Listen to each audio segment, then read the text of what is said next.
Alright, midweek 60. When used as linking verbs, we know sense verbs serve much the same purpose as what other linking verb? The 6 forms of which I've had you guys memorize all the way since sophomore year is MR, was, were, been, all of the linking verb be. And when the sense verbs are used as action verbs, they are followed by what part of speech to describe that verb? What part of speech describes verbs? Adverbs. And when the sense verbs are used as linking verbs, they're followed by what part of speech to describe the subject? Subject would be a noun or a pronoun, so that part of speech would have to be a what? An adjective. And if the sense verb means an action, use good or well to describe this action. Which one do you go with? Well describes actions. So then if it's used as a linking verb, follow it with what adjective to modify the subject? With good. Alright, so we have people love cats, cats love people. In A, people is the subject, cats is direct object, right? Because love, who loves people love, what do they love? They love cats. In B, cats is the subject, and what word instead is the direct object? People, right? Because love, who loves, cats love, what do they love? They love people. So when we change the sentence around, do we change the form of spelling, change the form or the spelling of the nouns people and cats? No, it stays the same, right? Cats are cats, people are people. So recognize him, he recognized me.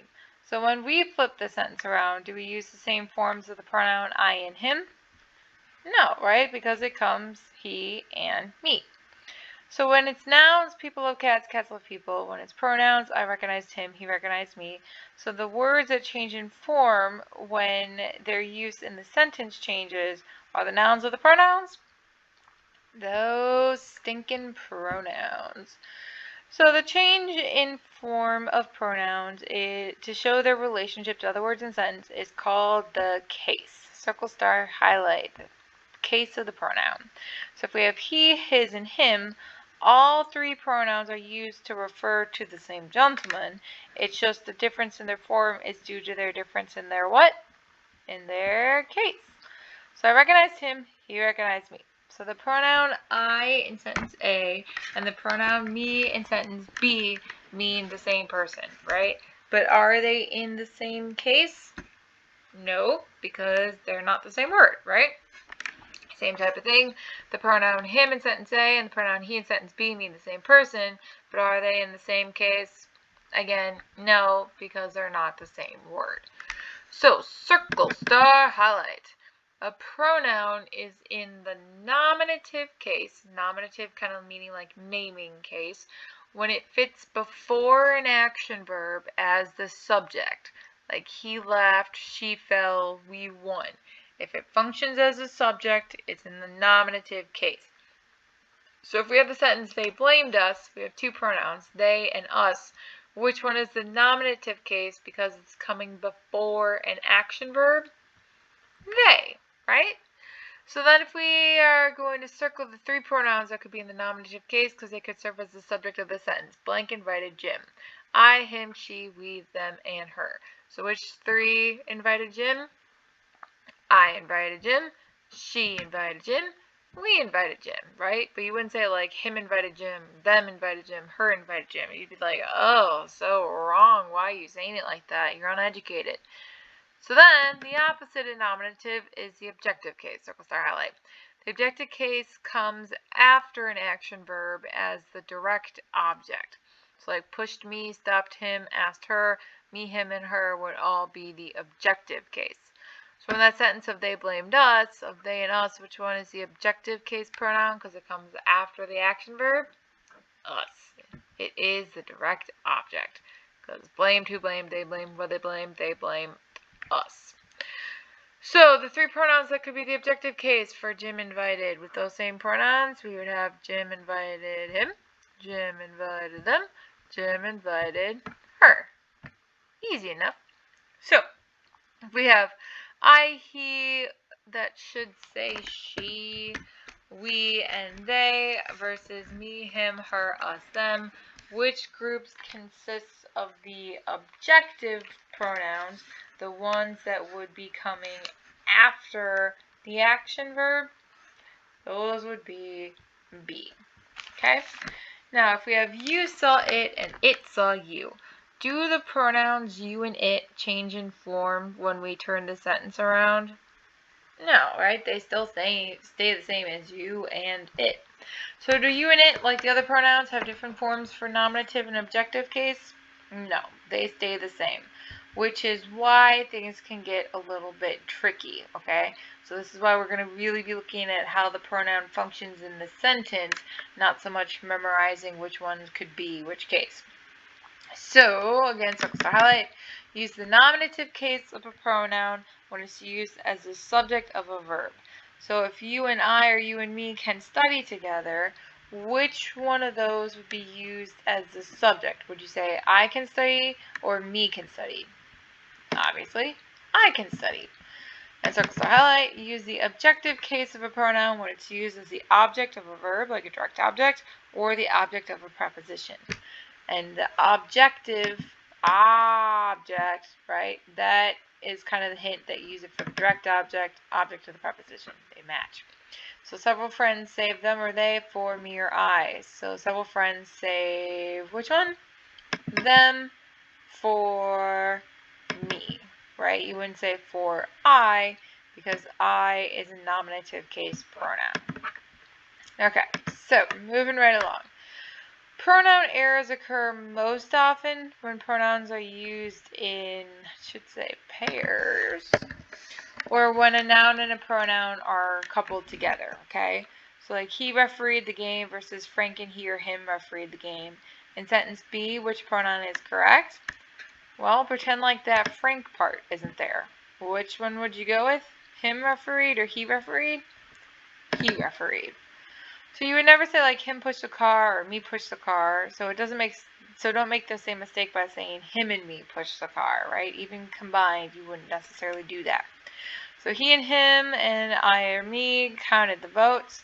So again, do it one at a time. Would you say he counted the votes or him counted the votes? He counted the votes. Would you say I counted the votes or me counted the votes? I. So he and I counted the votes. Both are the nominative case pronouns because they're both functioning as the subject of the sentence. So when you use pronouns in pairs or when you couple a pronoun with a noun, use the same case that you would use if the pronoun was just by itself. Use it individually. So these flowers are from Pete, these flowers are from me. If we were to combine the two sentences together, these flowers are from Pete and from me, right? Pretend like that Pete part isn't even there. They are from me. You can't blame the Kirks for objecting. You can't blame them for objecting. So therefore, you can't blame the Kirks or them or they for objecting. Again, pretend like that chunk isn't there. You can't blame them for objecting. The Smiths will call you. We will call for you. The Smiths or us or we will call for you. So again, pretend like the Smiths isn't there. You would say we will call for you, not us will call for you. The reporter snapped a picture of her. The reporter snapped a picture of me.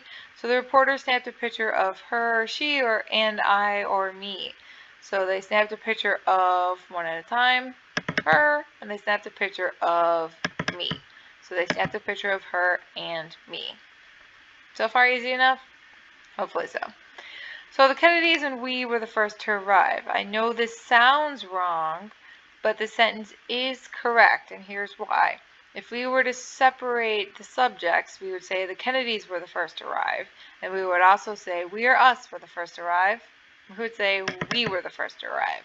So it makes sense when it's combined, you would still say the Kennedys and we were the first to arrive. There will be plenty of room for you and me. So this sentence again is correct because if we use each pronoun separately, we would say there would be plenty of room for you and there will be plenty of room for me or for I. For me. So circle the correct pronouns. In each case, choose the form of the pronoun that you would use as if that pronoun were just there by itself. The remark made James and me or I angry. Okay, so we're going to pretend like the James part isn't there. The remark made me angry or the remark made I angry? It made me angry. Roger and she or her disturbed everyone with their talking. So again, pretend like the Roger part isn't there. Which one would you go with? She disturbed everyone with her talking. Neither Hastings nor us or we would sell our land. So again, pretend like that's not there. Us would sell our land or we would sell our land? We. And I understand that Rick told them and they and we are us entirely different stories. Okay, so again, one at a time. Understand that Rick told them and Rick told us entirely different stories. We have decided that Ken and I or me will play against Ellen and him or he. So again, one at a time. We have decided that who will play? I will play. Against who? Against him. Right? Pretend like the Ken and the Ellen part's not even there. Unfortunately, neither him or he nor Connie remembered to feed the dog. So again, pretend like the Connie part, the neither part isn't there. Who remembered to feed the dog? He remembered to feed the dog. What about this one? You guys can do it. The Devil's Ride made Kathy and her sick. What one would you go with? Pretend like Kathy's not there. It made her sick. The Martins and they or them attended the same church. What would you do with this one? Same thing. Pretend like the Martins aren't there. Who attended the same church? They did. Gloria, not me or I, thought up the slogan. So, bye, Gloria. Who thought up the slogan? I did. And this is something for you and me or I to think about. So, we're going to take out you for a second. This is something for who to think about? For me to think about. Okay? So, there's answers and whatnot. Now, this slide, I want you to circle this slide like crazy and then put a big old star next to it, highlight it, I don't care. This is going to be your kind of like cheat sheet for pronouns, okay? Now, quick guide. When it is a nominative case pronoun, right? These are the pronouns that can be nominative case. The singular ones include I, you, she, he, and it. The plural pronouns, like more than one, would be we, you, and they. When they are in the sentence, they are either functioning as the subject or the subject complement. So like if it was the subject, it'd be like, she went to school. If it was a subject complement, it'd be like, Desmond was he who is awesome. Okay? It's coming after the helping verb. So those pronouns are the only ones that can be nominative. And the flip of that, the objective pronouns include me, you, her, him, it, and the plural ones, us, you, and them. When they are in the sentence, they are functioning as the direct object, the indirect object, or the object of the preposition. Now here's the thing. You can go ahead and memorize those pronouns if you really, really want to. But that still will not help you 95% of the time. I lied. It will help you 95% of the time, but there's that still 5% bit that it won't. Why? Because you and it are both nominative and objective. So what I want you guys to do instead is to pay attention to how they function in the sentence. If it's nominative, again, it's the subject, very, very first thing in the sentence, or it's the subject complement. Objective, object here being the key word, it's a direct object, indirect object, or object of the preposition. This stuff is going to be the same thing that we did when you guys were sophomores with noun clauses, and when you were looking at gerund phrases. They function in the sentence in these 5 ways, okay? So if you can learn the function, that will help you then with figuring out what case it is, either nominative or objective. That will make more sense when we do the worksheet and when you have your review and when you have your test. But for now, just trust me, learning the function will be a heck of a lot easier than just trying to memorize the pronouns. All right? Let's go to the worksheet.